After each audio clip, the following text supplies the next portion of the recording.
ترقی پذیر ممالک کی ترقی کی سب سے بڑی وجہ ان کی نوجوان نسل ہے۔ ہماری نوجوان نسل پاکستان کے مستقبل سے مایوس ہو کر ملک چھوڑنے پر مجبور ہو گئے ہیں۔ رپورٹس کے مطابق 7,65,000 نوجوان ملک چھوڑ گئے ہیں۔ اس حوالے سے ہم جانیں گے عوام سے، تو چلیے۔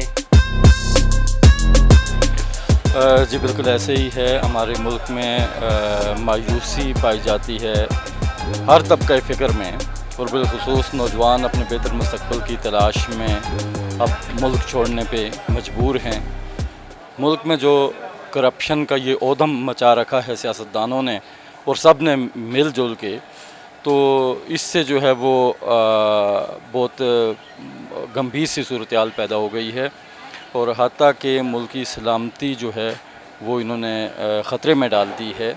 ملک کا وجود، اس کا برقرار رہنا جو ہے وہ مشکل ہو گیا ہے۔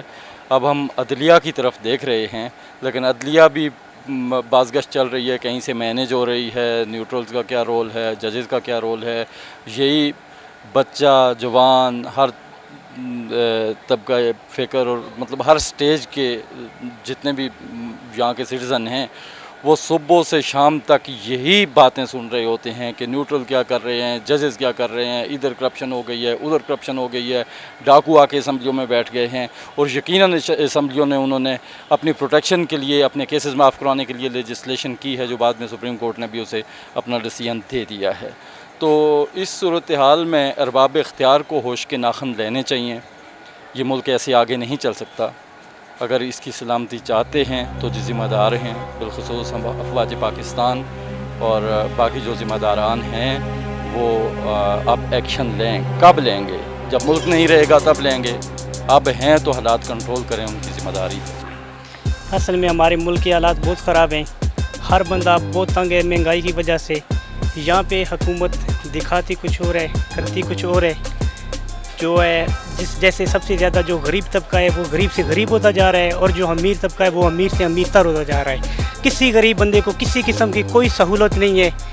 ایک غریب مزدور بندے کو وہ کہتے ہیں تنخواہ 35,000 ہے، 32,000 روپے ہے، لیکن کوئی بھی ایسا شعبہ نہیں ہے جہاں پہ اس کے غریب کو وہ مل رہی ہے، کسی کو بھی نہیں ملتی ہے۔ 10-15,000 روپے ابھی بھی ملازم کام کر رہی ہیں، 8 گھنٹے ڈیوٹی کا بولتے ہیں، اور 12 گھنٹے 14 گھنٹے ڈیوٹی کروا رہی ہے۔ حکومت صرف اور صرف اپنا خزانہ بھر رہی ہے، اپنے بارے میں سوچ رہی ہے، کسی غریب کے لیے کچھ بھی نہیں سوچ رہی ہے۔ اس لیے ہر بندہ چاہتا ہے کہ ہم وہاں پہ جائیں جہاں پہ ہمیں کوئی اچھی سہولت ملے، ہم اپنی زندگی آرام سے گزار سکیں۔ میرے خیال میں ابھی جو حکومت ابھی نہیں آئے گی انشاءاللہ نون والوں کی، تو انشاءاللہ نواز شریف صاحب آئیں گے تو ملک میں بہت اچھی بہتری آئے گی، اور جو مرضی کچھ بھی ہو جائے، آٹا جتنا مرضی مہنگا ہو جائے، چینی مہنگی ہو جائے، ہم نون کا ساتھ دیں گے انشاءاللہ۔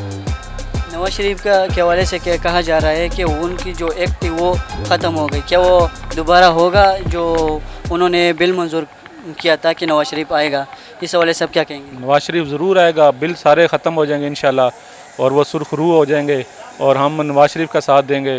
بھلے وہ کہ لوگ جو اپوزیشن کہے کہ جی یہ ہو گیا وہ ہو گیا، لیکن کوئی مسئلہ نہیں، آٹا یہ جتنا مرضی مہنگا کر دیں، بجلی جو بھی چیزیں مہنگی ہیں، کوئی مسئلہ نہیں۔ آنے والے وقت میں نواز شریف بہت اچھا ملک کو پیرس بنا دے گا انشاءاللہ۔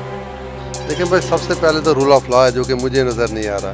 جب آپ کو انصاف، میرٹ، یہ چیزیں نظر نہیں آ رہی ہوں گی تو ملک چلے گا نہیں، ریاست کا نظام ہی فیل ہو جاتا ہے۔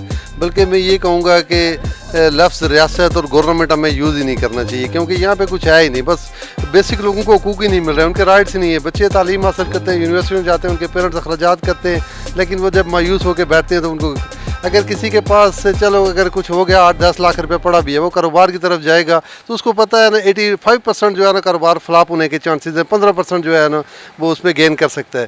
جبکہ وہی اگر 10 لاکھ روپے کے اگر پرسنٹیج کے حساب سے یورپ، امریکہ یا UK یہ عرب کنٹری میں جا کے لگائے تو وہاں پہ کاروبار اس کا جو ہے نا 85% اس کو چانس ہوتا ہے وہ کاروبار گین کرے گا، اور 15% وہ بھی کم ایشو اس سے بھی کہ وہ لاس کر سکتا ہے۔ تو اس لیے لوگوں کی نظریں اسی پہ، یہاں پہ جو ہے نا ٹوٹل سسٹم بھی فیل ہو چکا ہے، لوگ مایوس ہو چکے ہیں۔ تو یہی کہتا ہوں کہ اللہ کرے ایسا کوئی حکمران بیٹھ جائے اس ملک میں کہ غریب عوام کو سکون مل جائے۔